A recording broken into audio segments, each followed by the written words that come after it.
I'm John Cannard. Today transit travels to the Tramways Museum Society of Victoria to their museum at Bylands, which is just outside Kilmore. I have with me Mr. Rod Atkins, chairman of the group. Good afternoon, Rod. Good afternoon. Welcome to the museum. Thanks, Rod. Rod, could you tell me a little bit about your plans and things that you have for the museum, please? Well, since we've been here since 1971, we've been building several sheds. We've got about 4 now, which we've been filling up with electric trams, cable trams, and some motor buses from the Tramways Board. And as well as that, we've been constructing a line towards Kilmore, and at this stage we've made about 3/4 of a mile of electric tram track. Right, Rod. And Rod, could you tell me something about the tram we're travelling in at the moment? Yes, this is a W1 class tram that came out in 1927. These trams are all open on the sides with these longitudinal seats in the centre section, and we're all open like behind us here. Looking straight out ahead of us, you have a great view. What is the view? Oh, this magnificent view that we're proud of is the view across to King Lake. The main Hume Highway runs down in the valley down the bottom of the hill here, and then we look right up over to the other side.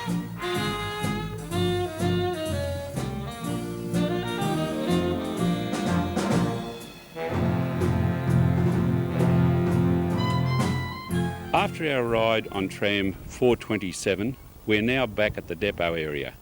On the way back, you were mentioning to me about your latest project and the shed you had in mind. Yes, this is our new vehicle maintenance shed that we're building at the moment. We've just had a new concrete pit installed just before Christmas, which we'll weld the rails to the top of very shortly, and we're in the process of installing a building over the top of it at the moment. And how long will this take you to complete this project? We're hoping to have this finished, the main structure of the building finished, within the next 3 months, and then at the same time also install the track into the shed. Right. And what is the pit going to be used for? Basically it's going to be used for the servicing of the trams underneath and adjusting of the brakes of the trams, which is very hard to do if you can't get underneath the trams. We're now back in the depot. This is number 2 shed. Gosh, you people really believe in self-help. I can see now you're even repairing your own trams. Yes, this is W3 number 667. We're currently doing minor repairs and a total repaint of this tram, which will put it back to a 1930s green and cream livery as they were when the colour scheme was originally launched. This will include gold striped lining with gold numbering and monograms on the saloon sides. Rod, you were telling me that the livery of this tram now we're looking at was quite different to the present day livery. Yes, as you can see from the tram to the left of this one, which is in the Metropolitan Transit colour schemes, you can see how the green in fact has changed with the coming of the gold and green livery. As we stand at the door of the shed and look in towards the shed, one of the things that you can't help but notice is the timber troughing. You told me there's quite a story behind this. Yes, this timber troughing directly above us here is out of the former Victorian Railways Elwood tram depot, which was demolished late last year. The Society had the opportunity to go into that depot just before it was pulled down and remove all this troughing so that it could be not only displayed here in this shed but actually used as troughing again. Rod, you were telling me it's a great age of this Oregon timber. Yes, we believe this timber goes back to when the shed was originally built around 1907. The motto in that is, build your house of Oregon. Now here is a little beauty.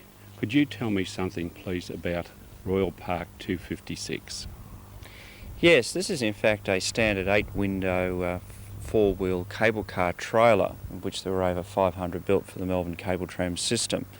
But several of them were in fact used for horse tram application, including one that went onto the Royal Park horse tram that ran from the corner of Gatehouse Street and Sydney Road through to the front entrance of the Zoological Gardens. As we've walked around the depot, I've been very impressed by the cleanliness of your rolling stock. I now look ahead there and I see how your rolling stock is kept so clean. You must rely very heavily on volunteers, Rod. Yes, we do actually. Without the volunteers, well, we wouldn't achieve even 80% of what we've been able to achieve here. These two ladies enjoy cleaning the buses and the trams. They give it a number of hours, and this bus is being prepared for an outing in the next couple of days. Rod, many thanks for a very enjoyable afternoon at Bylands Tram Museum. I've really enjoyed today, and if any of our viewers wish to have a great day's outing like I've had, what do they do? Well, it's all very simple actually. We're open every Sunday here from 10 till 5 and on some public holidays, and we always look forward to having people through to view all our exhibits and trams. Rob, could you just tell them how to get here, what road to travel?